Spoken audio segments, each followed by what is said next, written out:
Are you new to video? Then let's improve your skills with these top 5 quick tips. Maybe you run a small business and you want to start using the power of video marketing to elevate your business. Or maybe you run a small agency and you're looking to help your clients by shooting some simple videos for them. Or you're a filmmaker that's brand new and you want to start earning some money off your skills. Or maybe you're someone who just wants to get into video, but you're not quite sure where to start. If you're one of these people, then these tips are just for you.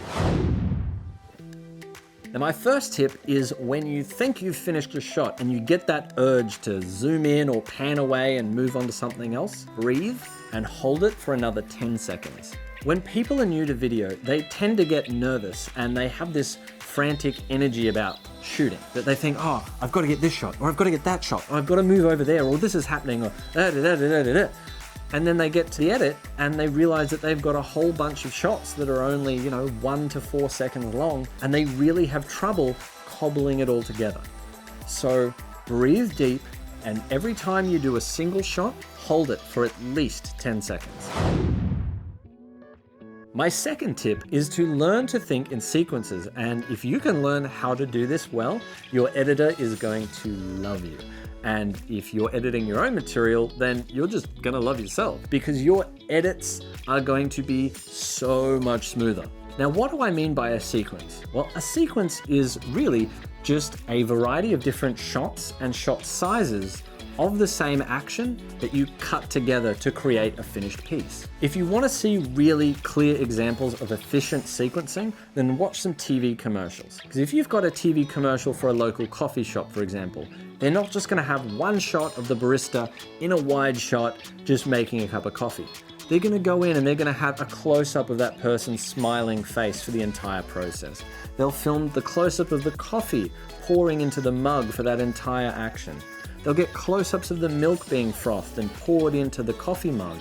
All of those shots will be cut together to create a sequence. And learning how to think in sequences and shoot in sequences is going to be one of the most valuable skills that you can cultivate as a new shooter. My third tip is record really high quality audio. Very few new shooters focus on audio, but audio is half of a video.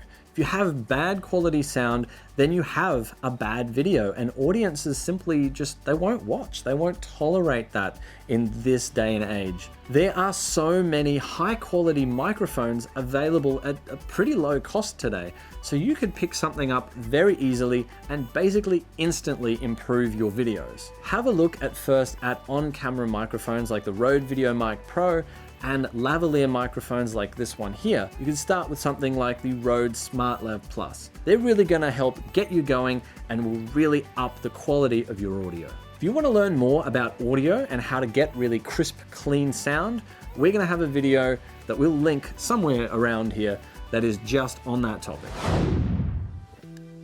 My fourth tip is think about the background. Now, when I say background, there's 2 backgrounds that I want you to pay attention to. The first is the visual background.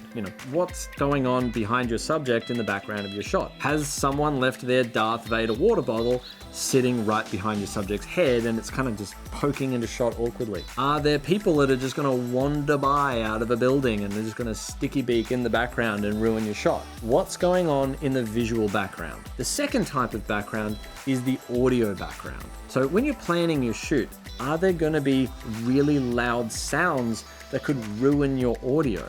You need to think about these things. And when you get on location, just take a minute, have a listen and think, what can I hear? And can you control or eliminate those sounds?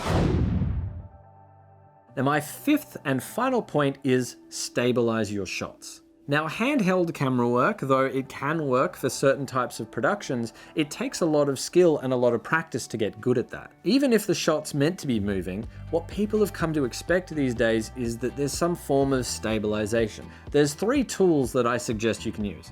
The first is a tripod, and if you're just starting out, this is where I would recommend you start. Do individual, locked off shots and focus on getting those shots really good. If you need to shoot a little more run and gun and you need to move quite quickly, you might consider swapping out your tripod for a monopod.